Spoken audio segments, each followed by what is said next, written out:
Welcome to Perspectives On, where we're giving the world a voice. We are a faith-based social justice forum where individuals give their perspectives on various topics. It's an opportunity to express their viewpoint, their stance, and their angle on justice issues affecting the community and globally. Each episode features guests presenting their perspective on things like climate change, the church, urban farming, and food insecurity, all through a unique faith lens. Come check us out. Give us your perspective.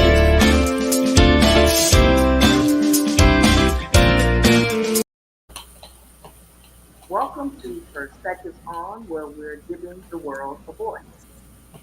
And I'm Lara Lane White, your host. And we will be in dialogue today on the state of the church.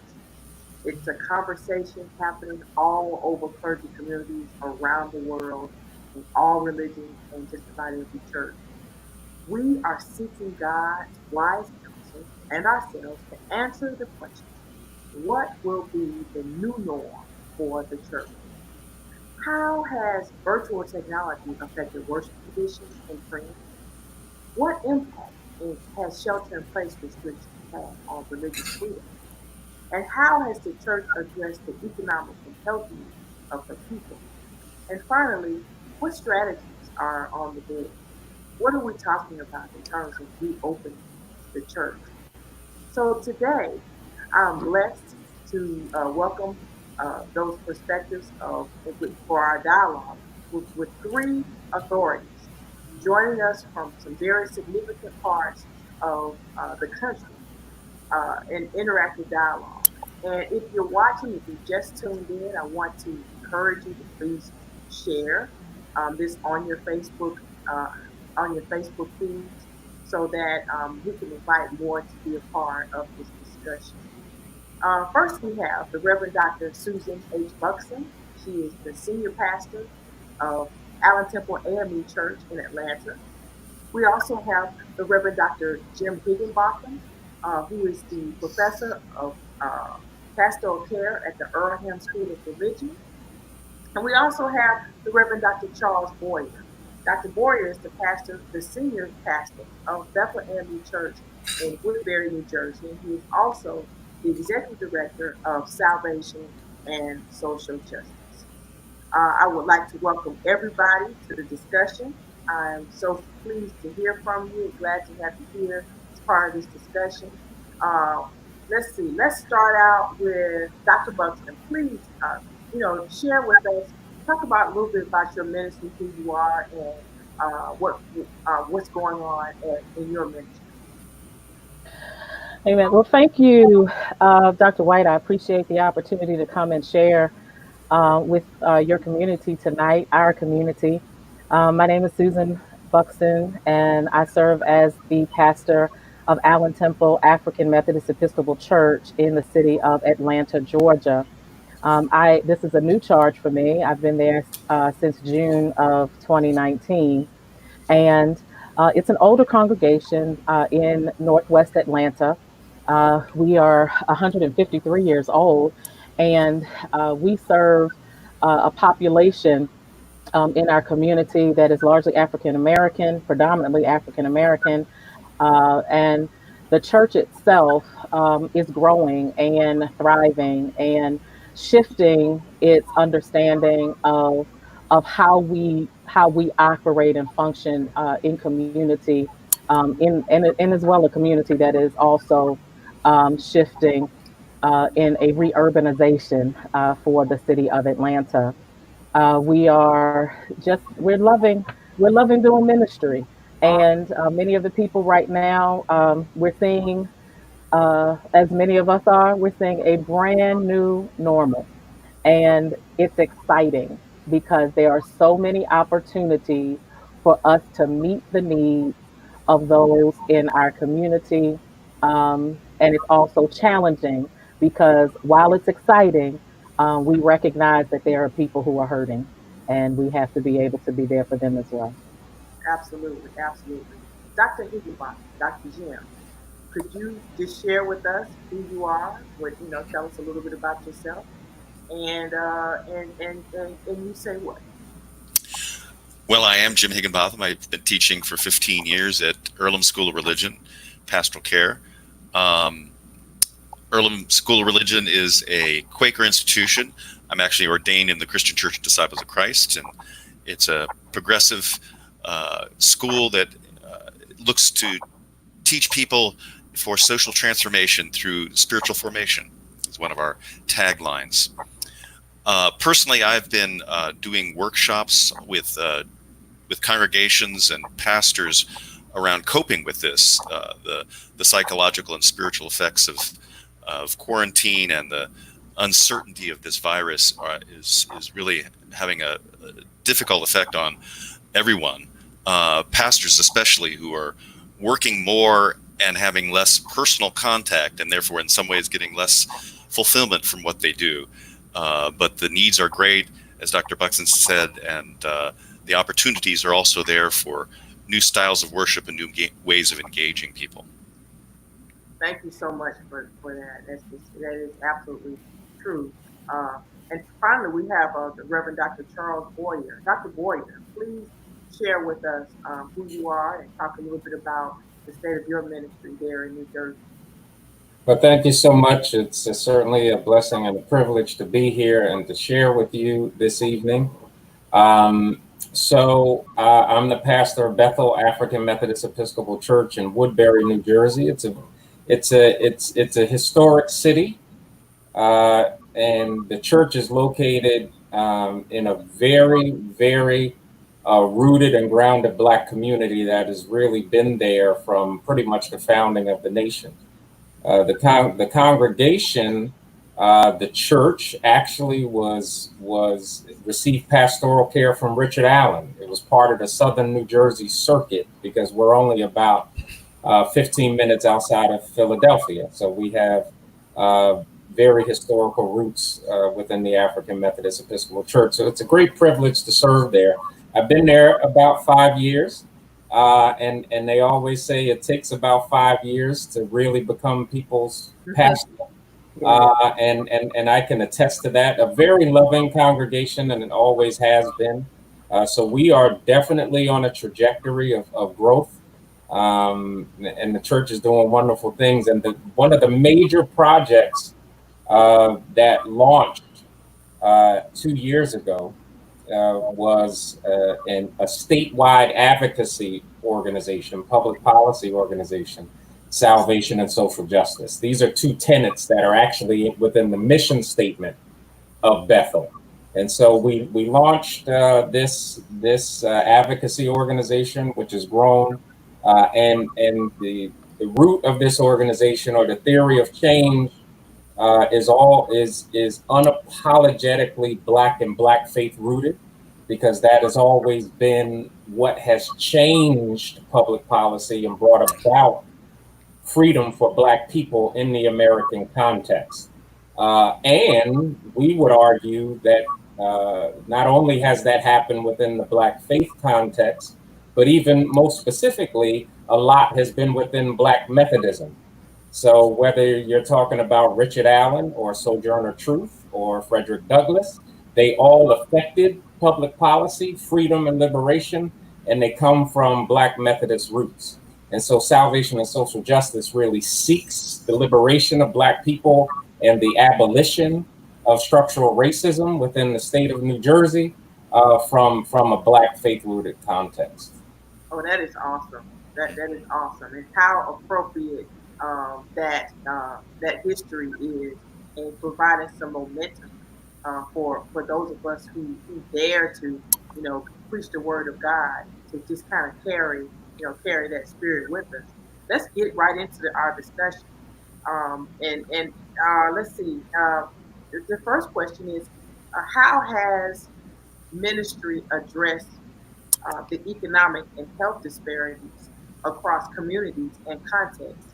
Because there's a lot, I think that leaders across the African American diaspora need to take more of a position of encouragement in terms of admonishing people to be more responsible for their health.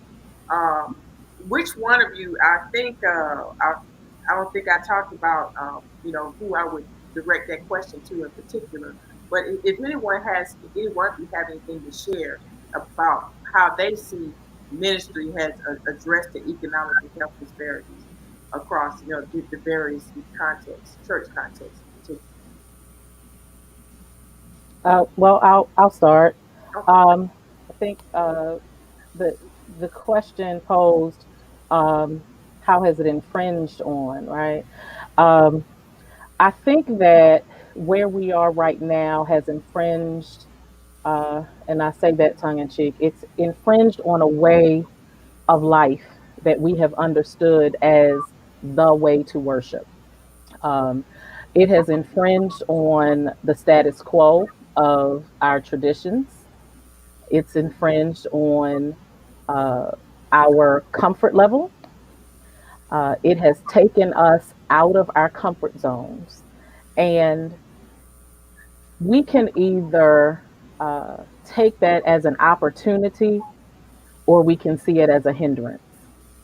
Um, People say that we're dealing with adversity right now, and we certainly are because this is, as we were talking earlier, this is very real.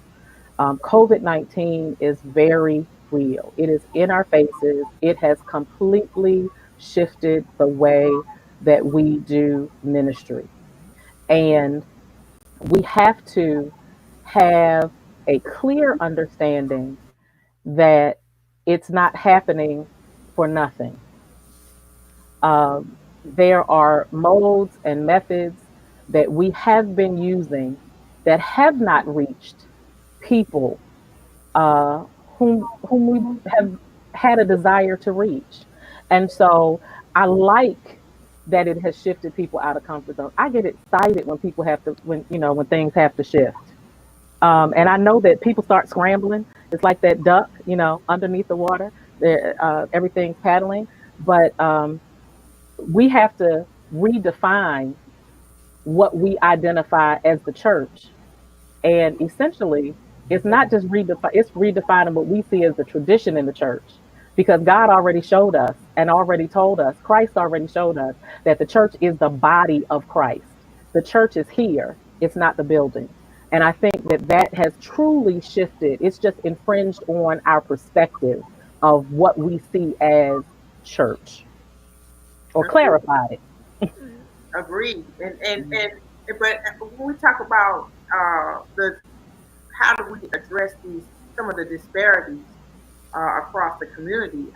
I'm looking for the leadership in our churches and our pulpits to really encourage people to act responsibly and act proactively and act collectively when it Mhm. comes to taking responsibility for their health. I'm really looking for ministers, pastors to really preach a gospel about you know taking ownership of their own destiny, their own walk, if you will, through Mhm. this particular storm. And so that's one of the things that when I think about ways in which ministry has or should be addressing some of those disparities. Those are the kinds of messages that I like to hear across many contexts. Um, and like I said, I don't want to do all the talking. Does anybody, either one of you, have something to add to that?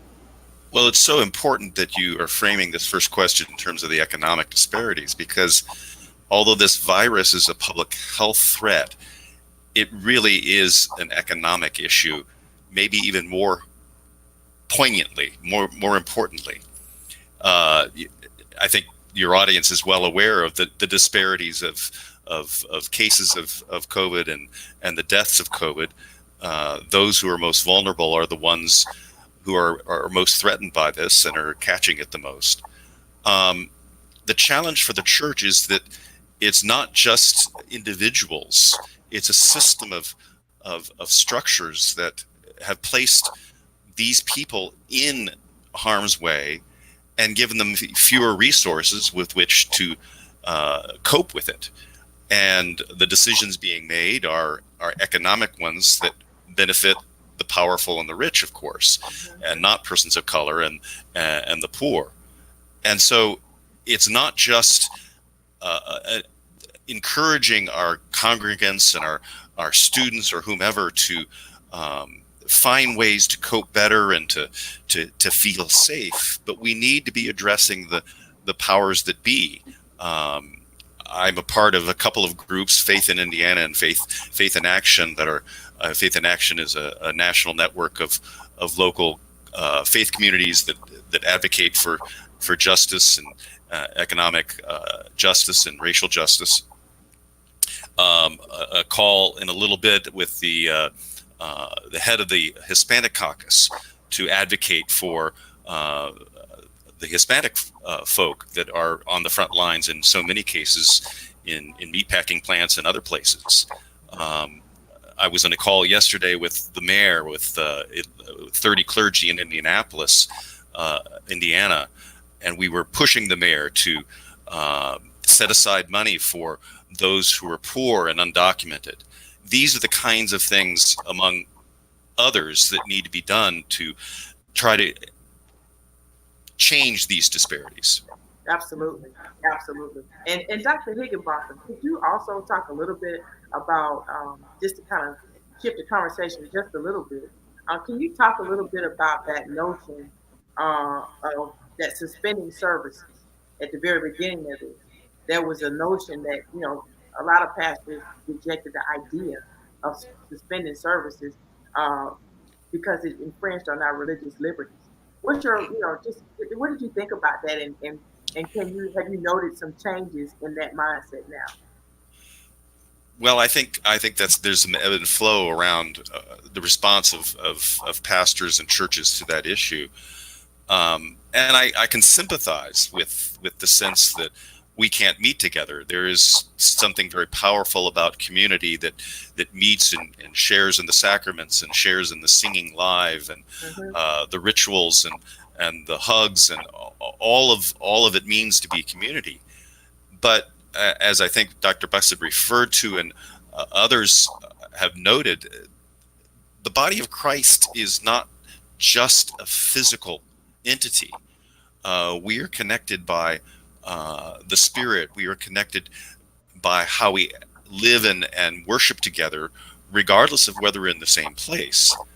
I think that, unfortunately, many pastors and congregations have been demanding to be able to worship, and the rules are set aside not just for them. So I don't think it's technically any kind of religious liberty issue, because it's everyone. No one can gather of more than 5 people or 10 people or whatever the particular local law is. But this is, I think, distracting from the more important issues of how we should be engaged in the government and making the changes of church and other faith communities that this is potentially an opportunity to do. Absolutely. And I think when I think back to when this all began back in the later part of March, I think the first responses from the leadership of faith community were made without the benefit of any previous precedent of this type. The faith community has dealt with various violations throughout the history of this country when it comes to religious freedom, but no one has ever been faced with a dynamic of this magnitude or this type. And so it's unfortunate about what happened to Bishop Gerald Glenn and the bishops within the Church of God in Christ. But as Atlanta Mayor Keisha Lance Bottom puts it perfectly, and I agree, that in this case we need to follow the science. I believe we serve a God who is the creator of all things, including science, including economics. I believe he speaks to us in various ways, including and not limited to our money, our health, and the science that it affects. And I think this was kind of a new thing, and so I think a lot of clergy who were against, who took a stand against suspending services have now obviously, in the wake of the numbers, have changed their perspective on things. Uh, Dr. Boyer, you are in a part of what we call they say that New York is the epicenter. Well, certainly New Jersey is standing very close and a close second to what's happening there in New Jersey. Uh, how has your ministry addressed some of the needs of the community? What exactly are you guys doing? Maybe at your church, or what have you seen in your community in terms of what kind of action has been taking place to help and mitigate what's going on in New Jersey? Sure. So just to give some perspective, New Jersey, we have 130,000 confirmed cases. We have 8,000 deaths. There is no faith leader, no Black person certainly, but really no one in the state of New Jersey that you're going to talk to that does not know someone or has someone close to them that has not died. So this is very viscerally real and vivid for us in every single respect. There's so many critical pieces happening both within Woodbury, but within the entire state. So first, to talk about Woodbury right away, we had to go into response mode. And because we can't get out, it's very difficult to see what is happening in Woodbury in particular. But what we are able to see is what's happening in the state.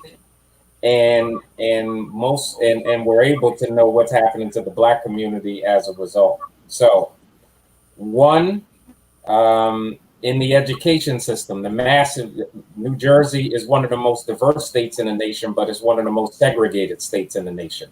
As soon as this hit and education took a turn, we saw that in school districts like Newark or even within Woodbury or Camden, that these major disparities showed themselves in a very glaring way because of the digital divide. So we have been fighting bitterly to fight for resources to make sure that our kids that some of that can be closed. Our organization with others actually long before this 2 years ago filed a lawsuit against the state of New Jersey around its unconstitutionally segregated schools. Another piece that we work on, but that we see and is also hitting our congregation closely, is that people are dying in New Jersey's prisons every single day.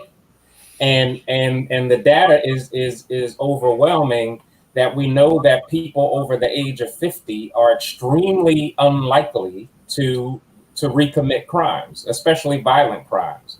A decent amount of this population is in there solely over drug offenses. If the state of New Jersey was to declare tomorrow that everyone got a year off of their sentence, we could reduce the prison population by 4,000 people and make a 25% reduction and then socially distance within the prisons. But so far, the state has not had the courage to do so. We fought bitterly for the youth and the adult system context to make sure that testing is beginning to take place all the way across the board.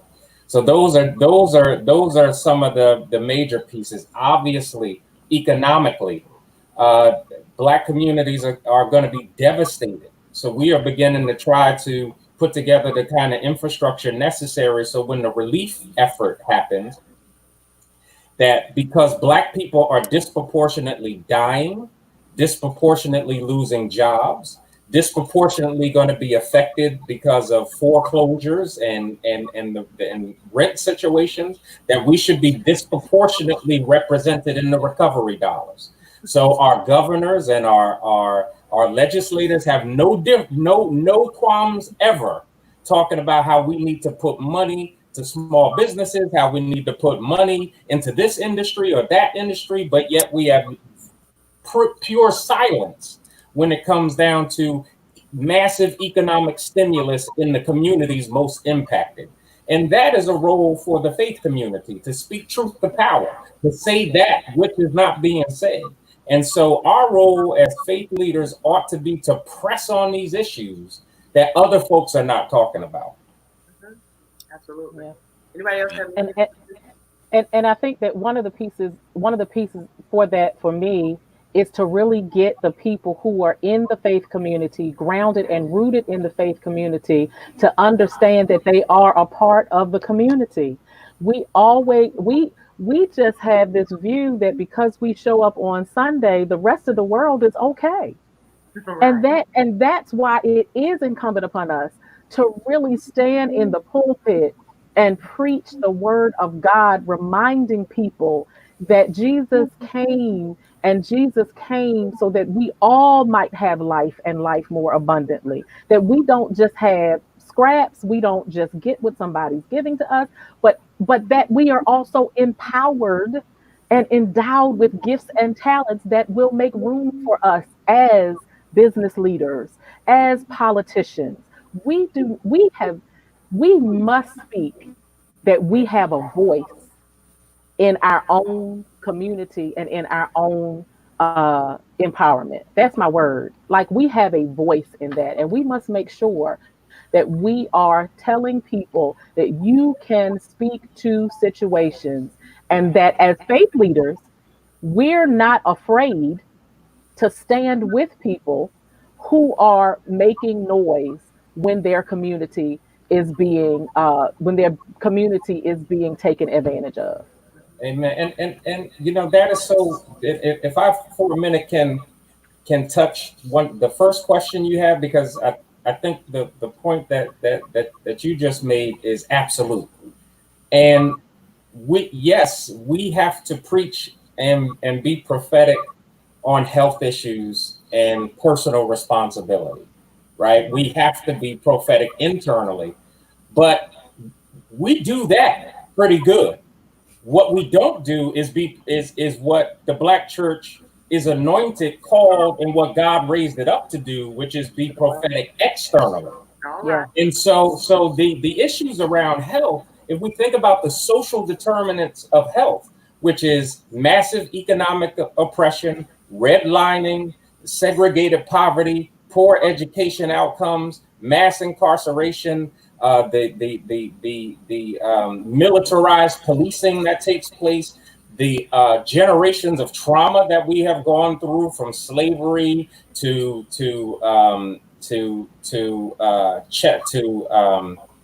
chain gang, to civil, Jim Crow, to civil rights, to mass incarceration, this generational trauma, and how all of this works itself out. The mere fact that the capitalist class system that we have, where Black folks are healthcare workers, are the delivery drivers, are the postal workers, are the supermarket cashiers, and that folks are telling us that so they can stay home in their comfort, that we need to sacrifice our lives. That is not a matter of personal responsibility. That's a massive injustice.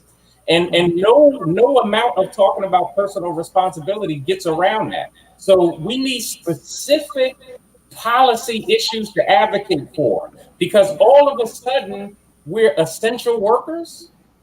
What does that mean? But at the same time, the Trump administration is fighting to undo the Affordable Care Act. That's right. yeah, At the same time, everyone is afraid to talk about a universal basic income. yeah, But these are the folks that we want to risk their lives. The right, president has the nerve to get on television and talk about we're in a war and you got to go sacrifice yourself. But really, the white privileged aristocracy sits in the ivory towers, while the Black and brown folks and the white poor go on the front lines and die, Hmm. so right, that everyone else can live in comfort. That's the correct. place for the prophetic voice. Right. And so as that voice teaches, I just don't believe I'm a 29-year educator, high school educator, and it does me no good to teach it to you if you can't demonstrate it. My mind. So I can teach you all day, But if you can't show me what you've learned, if it's not, that's why Dr. Higginbotham, faith in action, right? You know, faith is an action word. It is not only a belief, it is something that you do. We do faith. We put our faith to work. And so, for example, we understand in the Northwest Atlanta community, there are limited opportunities for something, what, you know, the president would have us to believe that everybody's being tested. Anybody that wants to test can get a test, right? Well, I don't see that in Northwest Atlanta. You Right. know, we call the health department and they're like, oh, well, we'll call you. Okay, well, you haven't called us. You mean So you were able to we've get got to learn. Say that again. you were able to get through to the health department? Yeah, we were able, we talked to, we look, I'm going to call the name. We were able to talk to Christine at our local health department. Okay. But here, but I didn't get a call back from Christine or anybody else, right? So here's the other piece. That's why it's important for us to have a network, because there are people with whom I have worked, people I have pastored, who now I can call on because they work in the health community. And they now, you know, I'm talking to Christine, but I also get a call from someone else that says, look, we now have we have the mobile trucks for testing. Do you all want to be a site? Yes, of course. You didn't even have to ask me that. Yes, pull up in the parking lot and we will be a site.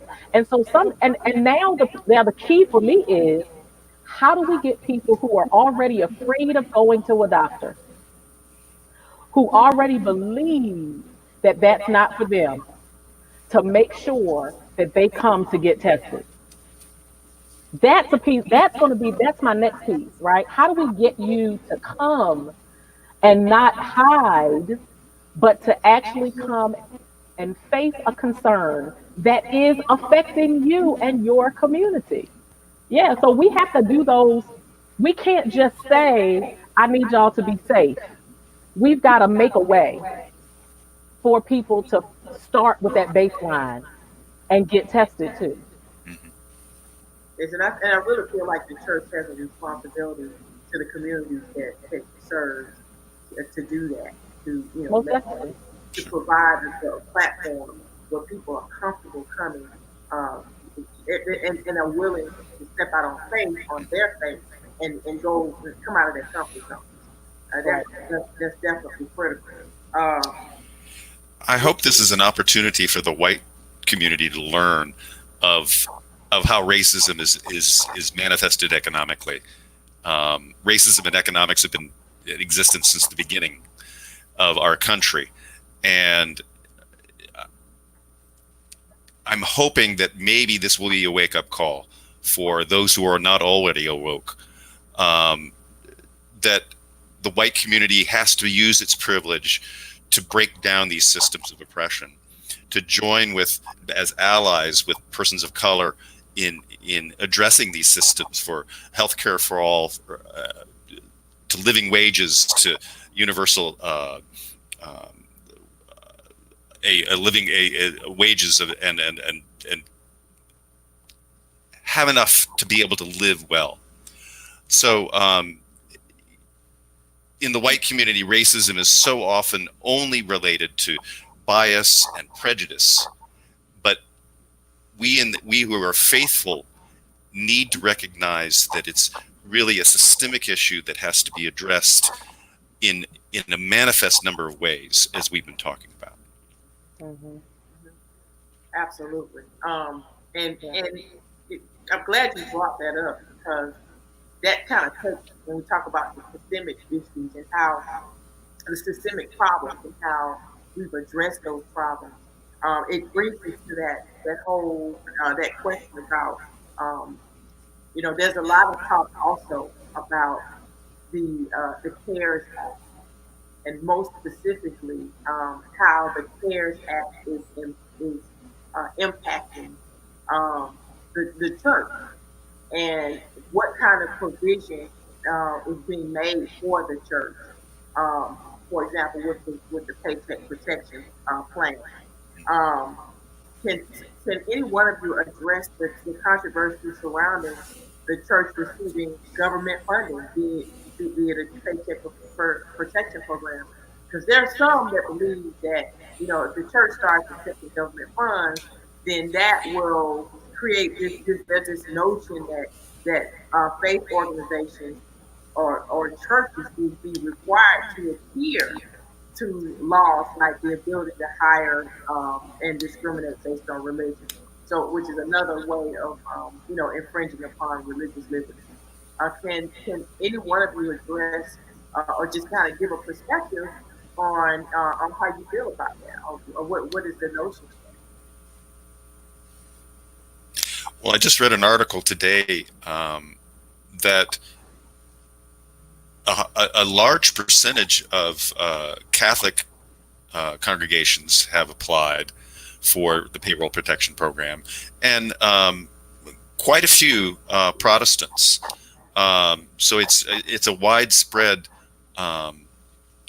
program in terms of religious organizations seeking some of this CARES money. The relationship between church and state has always been a hazardous one. Yes. There's no doubt that suspicions around what this particular administration might do with that leverage is understandable. But it was clear that that the opportunity was there for churches to take advantage of this. Going back to the economics, though, it is the small churches, and probably I have not seen statistics, but I would imagine churches of color that are not getting those monies because they don't have the banking connections, they don't have the resources to know how to apply for them. Right. So, regardless of the legal and the separation of church and state, religious liberty issues, go back to the economics. It is the mega churches, it is the connected churches like the Catholic churches and other denominational churches that had the resources to apply for it. Infrastructure has definitely been a major piece of this, Mm-hmm. because I know in the African Methodist Episcopal Church, it's almost as if what happened to after almost 300 years of doing the same thing, what happened to change our business model, if I can call it that, in terms of how we engage the economics of how we do in church. And so a number of AME churches are seeking funding through this paycheck protection program, but a lot of them are not, because they don't have, like you say, they don't really have the infrastructure in place. Some of our rural churches can't really benefit from all of those because they don't have access to technology. They don't have access. There's a whole lot of disparity in how that kind of funding will find itself, particularly in the rural churches. And then it's in those areas where that notion of receiving government funding is the strongest. That notion that if we receive government funding, then that means that that the government can come in and take over our church. They can take our property. They can seize, they can seize all our money. And so there's a lot floating around about that.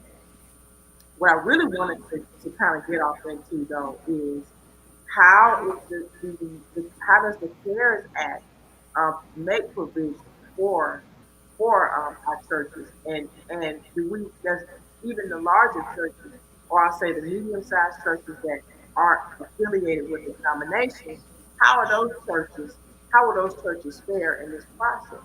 And it's interesting it's going to be interesting to see how those churches and their employees, especially those pastors of small congregations who, because those congregations are not meeting, are not not receiving income, and those independent churches. How does that work? A lot of independent churches don't have the infrastructure in place either to really show. They can't even provide the information that's needed to banks to process the law. And so there's a lot to consider, when we talk about the CARES Act and the provision. Dr. Boyer, do you see where your ministry has been able to, if any or at all, benefit from the CARES Act? Yeah, so this is a good question for a couple of reasons. So one, in the first instance of the CARES Act, no, the money ran out so fast, and most of the big corporate Right, folks got a hold of it. right, In the second instance, for the church specifically, praise God, we are very stable. Our tithes and offerings, our revenue side is actually going up on this side. Because as we've gone into this digital space, really a lot of the folks who are part of our statewide network, who aren't really church affiliated, are actually attending our services and seeding into our ministry consistently, because now they don't have the barrier of location. So praise God, we're doing okay in the church space. In regards to salvation and social justice, we're in the midst of applying, and likely will get those funds. But again, that all of that comes from, to the earlier points made, that we have some level of infrastructure and expertise in place to be able to do that. But even with that, we totally missed out on the first instance, because larger denominational structures or churches, and I don't even mean black churches, but larger they were able to get at those funds, and larger nonprofits, which have, because there's a lot of structural racism in the progressive nonprofit space as well. So all of those things came into play. The last piece that I would add to this is, early on, because we have a statewide Black clergy network. Early on, from the beginning, before the thing actually even made it through, a lot of our pastors who have a lot of connectivity with the banking industry were already hearing that they weren't looking to do a lot of lending to Black churches, because they didn't see them as good risk, even though they had no risk according to the game plan. So they already had in their mind they weren't going to do it. And sure enough, that's how it bore out. We hosted a town hall, a teletown hall with Senator Booker. And one of the things that we're working on with his office is to have some accountability, to tell the banks that we're watching you, and you'll have to give us a readout of how you have dealt with Black churches in New Jersey. So that's one of the ways that we're trying to bring some accountability to that issue. Yeah, for one of the pieces that we certainly must, what we must do, all of us, is make sure that we continue to press our legislators to show us what happened to the money, and not just show us what happened after it's all over. What is happening? I find it hard to believe that we are giving out, if we are as a nation that unstructured, to be able to identify quickly who's receiving what when, we're in trouble. And so we have to make sure that we are asking for accountability, because we do need to be able to see it, right? We shouldn't just find out about it on social media and Ruth Chris gives it back, or Harvard gives it back. Now I know those were funds in a different way for university colleges and universities, but we shouldn't.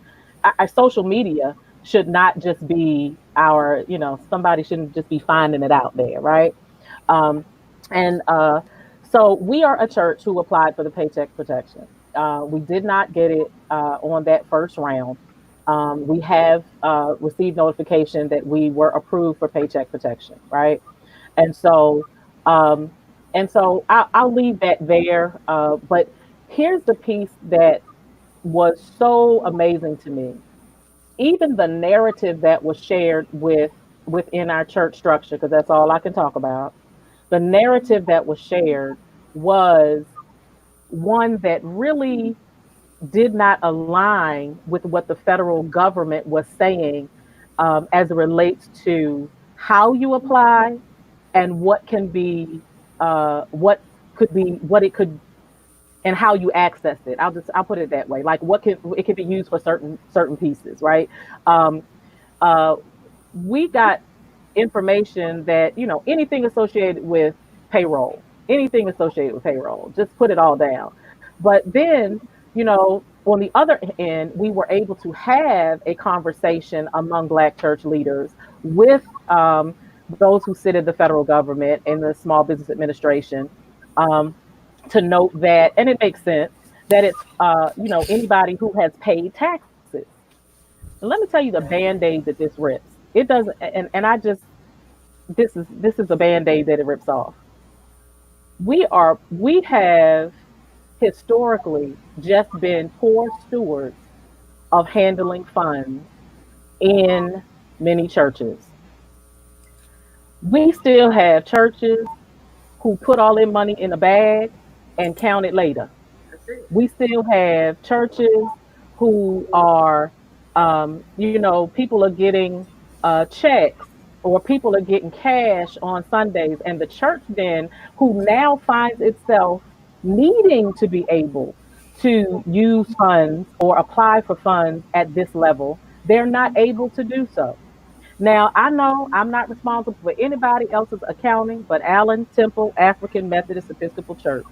I get it. People do different things. But we cannot expect for the government to give it to us when we have not done appropriately by funds federally as well. There is that risk that we have always, um, just been very suspicious of the church and state. But here's this for everybody: the Catholic Church, any denomination, any independent church, that has now applied for payroll protection. And I heard you, Dr. Higginbotham, and I highly agree. The federal government now has everybody's information. And our responsibility has to be to make sure that we start taking care of some chinks in the armor as it relates to accounting, as it relates to our economic stability, so that we don't have to be a church that looks for a handout. The Bible tells us that we are supposed to be a lender That's and right. not a borrower.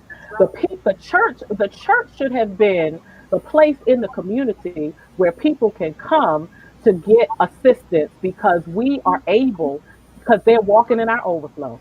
That's right. And so this is an opportunity. I go back to that term. This is an opportunity for us to shift our mindset That's for right. our accounting and our accountability. That's right. Because Absolutely. that's why people get sick. So that's why people are weary oftentimes about the church and giving, because they do not see the same kind of business management of finance that they do see in other areas. That is so true. That is so true. And speaking of that, I wanted to also make a note. Well, kind of move on to the next part of our discussion as we get ready to close. I really wanted to address the question of reopening. Now, obviously, in New Jersey, we're not quite there yet. Although I would argue that even though New Jersey hasn't peaked yet, I would still say that there should still be some discussion about reopening the church. There's a lot of states, is Georgia in particular, and businesses that are slowly moving to a reopening phase. Well, there's a new reality that Dr. Buxton, you're speaking about in terms of putting our repositioning who we are financially. That's very valid, and the way we once gathered will inevitably look different. It will be different. And so I looked at some statistics earlier in the week from the Barna Group, The Barna Group conducted a survey of more than 1,400 Protestant senior pastors from March 20th through May 4th, and they found that 52% of those pastors surveyed say that their church will not meet in person right away once regulations are lifted. 2% say worship services will be the same as before social distancing. 83% will still ask people to stay home if they're sick. And 80% will eliminate the traditional pass the peace touching, such as handshakes and hugs. 77% will have people sit further apart, while 60% will not be passing the offering plate. Like I said earlier, obviously New Jersey isn't where it could be, where they'd be ready to reopen, but there are a lot of states, more states, more states than needed. The majority of the states here in this country are in the process of reopening. So my question to each of you um, is there give a perspective on steps that ministries should be taking if they're thinking of reopening. Dr. Buxton, I'll start with you. Okay.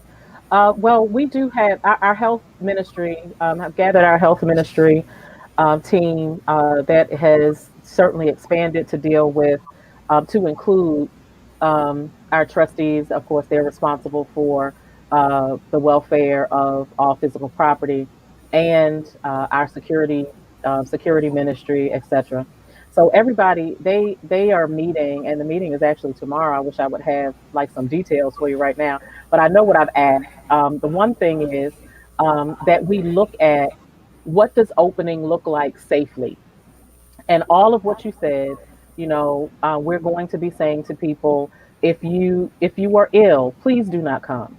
uh, it's not like going to work. You know how we go to work, if we could be falling out, but we're gonna make it to work, right? So please stay home if you are ill. Please make sure that when you come in, we want to, on our part, be as radically hospitable as possible so that we are not in a mode of demanding that people are sitting in certain areas and social distancing, but that we already had that mapped out in the sanctuary. So we're saying, we're coming in, we want to make sure that we are social distancing. I feel for pastors who always, preachers who are always saying, slap your neighbor, high five your neighbor. If that's part of your vernacular, we're going to have to shift that a little bit. Um, but Absolutely. we are certainly doing that. And then I've said we are only going to open once we have all of our protocols in place. So if we haven't been able to order the mask, the hand sanitizer, if it's on the way in the mail, we will not open. We'll wait. It's okay. We are seeing, as Dr. Bauer said, we're able, we're seeing a rise in our income.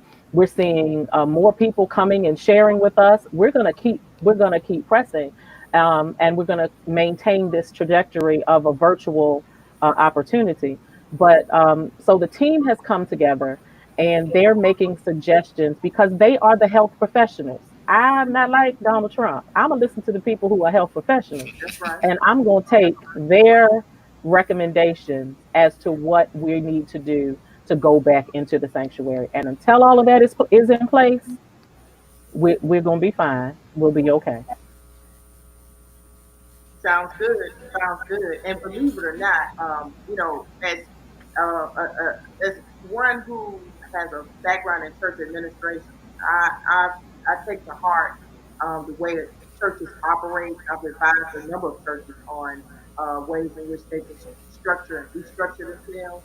And I was amazed at looking at some of these statistics of those that Barna survey again. Uh, uh, the result was 17% of pastors surveyed admitted that they did not even have a plan in place. And so, you know, so, Mm. so, my position is to admonish those pastors. I don't care how small your church is. I don't care if the big churches. it's not enough for the big churches, the big congregations to seriously, or the medium-sized churches to seriously look at a reopening plan. But even the smaller churches, Dr. Buxton, you said earlier that when it comes to the way we manage our money, we have to be more proactive. We have to put those structures in place and let go of those old school values. Well, the same holds true that just like in money, just because you have a little bit of money doesn't mean that you don't budget. Well, just because you have a small church doesn't mean that you don't plan, that you don't have a That's strategy right. in place. And so I think this is the way, if we look at this thing theologically, this is the way that God um, has has has moved His people to a higher level, or He's moving people to a higher level of existence. It's up to us to recognize how God's hand is moving in this situation and how He wants us to manage His church and manage His people, manage His money. And so I just want to acknowledge, if there are any pastors of small churches out there. It doesn't matter how small your church is or how small your congregation is, or whether or not you're getting paid or whether or not you are getting paid. You need to have it's imperative that you have some type of a reopening plan, even if your particular state is not currently in a reopening phase. This is the best time to start thinking about reopening Yeah. before you get to that level of reopening. And like I said, it doesn't matter how big or how small the church is. Additionally, for churches overall, it's imperative that an intricate part of the reopening phase address the needs of our elderly and of our youth, Yeah. especially in the wake of the fact that a lot of summer programs are going to be canceled this year. They've already canceled a lot of the summer camps this year. We spend a tremendous amount of time focusing on how we're going to handle worship, focusing on how we're going to handle big conference meetings, and that is important. But as leaders of this justice movement, we need to be intentional about how, as Dr. Buxton said, how would it look? We need to be intentional about how we illustrate this new norm. So I'm encouraging those pastors and those church leaders that, in addition to thinking about how we're going to engage in worship, that we need to think about how we're going to reopen the church. And we didn't get a chance to talk about, the impact that the virtual church has had. A lot of churches didn't have the infrastructure to switch to Right. an online Yeah. presentation. And so, a lot of churches are lacking behind. Those churches, just like from an economic standpoint, a lot of businesses are declaring bankruptcies. A lot of businesses are going out of Hmm. business. And the reason why that's happening so this soon is because those companies that are going out of business right now were already in financial trouble prior to this issue, and this is just accelerating their life cycle. Likewise, And if I could, one of those sure, pieces too is when it looks like going with the reopening, because it's not a going back, it's a reopening, right? Um, we we have to learn the lessons of this. So for those churches that did not have the infrastructure, did we reach to people who did? Did we work in community with people who did? For those who did we reach out to people who did not? my mind. Did we help to support one another as pastors and move ego out of maybe they'll go to that church? Because all of us are on the same playing field That's right it. now. That's it. That's it. You Yeah. said it. You said it, Doc. You said it. You said it. So that's important also. We like you said earlier, we've got to stop doing this in reach. Now it's time for outreach. So if Right. you see, I mean, if you're pastoring, and I'm talking to those pastors out there who might be listening. If you're pastoring a church and you're on budget, you've been on budget this whole time through. You've seen an increase in your revenue, or maybe it's leveling off. That we talked about that survey talked about that also. That those Hmm. churches that saw an increase, now that we're 3, 4 weeks, 5, 6 weeks into this thing, they're seeing a leveling off of both the giving as well as the attendance. But if you see that and you know that there's a church down the road with a small congregation, and maybe they didn't have the infrastructure to currently meet those virtual online needs, reach out to them. See, what can you do to help another church and help another congregation get through this? It's all of we're all in this thing together. And so I think that's one of the things Yeah. that the Spirit is moving for all of us as clergy to help one another and support one another in doing the work of God. Yeah. Anybody else have anything to offer to add to that? Well, a crisis is always an opportunity, and it always sifts through what's most important. And so I think this is the opportunity for church to think about what it really means to be church. My. Yes, absolutely. Absolutely. What does it mean to be a church? Yeah, and I was gonna say, even after this is all done, we've been discussing how do we continue this online space and continue to grow it. And I really feel like in this technology environment, God has called us back to the original church, which started in houses. And God is right. I mean, it's so true. We're all on the same playing field now, because when you don't have the amens and the hallelujahs and all of the bells and whistles, the charisma and the gimmicks aren't going to do it. So this is a space where authentic ministry and discipleship is really what's important. I praise God that God is really restructuring the church. And there's also been, if I can talk from I'm not pastoring the church, so I feel like I'm a little freer to speak to speak and give my opinion in terms of the denominational piece of this entire thing. Is that from denominations, the Methodist Church, the United Methodist Church, the mainline denomination, African Methodist Church, Catholic Church, we are in a total state of reorganization when it comes to how we're engaging, how on an Episcopal level, that engagement between the Episcopal level and the local level. So that's a whole nother, and those for my AME brother and sister, that is a broadcast in and of itself. But we won't. But that definitely takes us to our ending. For some reason, I'm hearing a lot of static. I don't know if it's just on my end, but that might be our cue to get ready to get on now for a little better than an hour. That might be our cue to end. And I really have enjoyed having this conversation. The plan is for us to have this conversation at least once a month. And so on the third Thursday, I think this is the third Thursday of June, we'll gather back and we'll have the same conversation. It might be the four of us. If you're not available, there'll be, there's plenty of us ready to talk about this thing about what is the state of the church and the impact and what the new normal is going to be.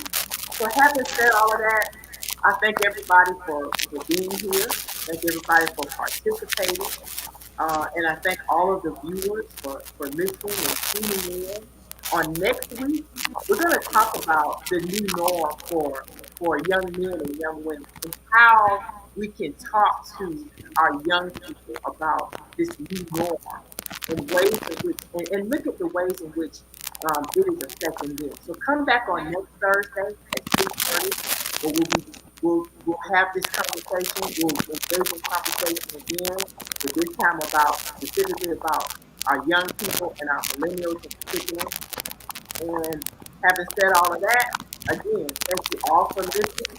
A special thanks to People Public Radio And as we leave you, please remember those famous words from the Reverend Dr. Martin Luther King. Whatever affects one directly affects us all indirectly. Good night, everyone. Good night. Good night, It's been an everyone. honor.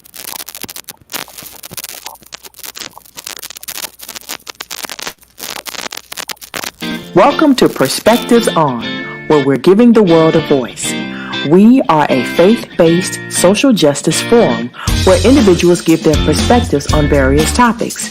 It's an opportunity to express their viewpoint, their stance, and their angle on justice issues affecting the community and globally. Each episode features guests presenting their perspective on things like climate change, the church, urban farming, and food insecurity, all through a unique faith lens. Come check us out. Give us your perspective.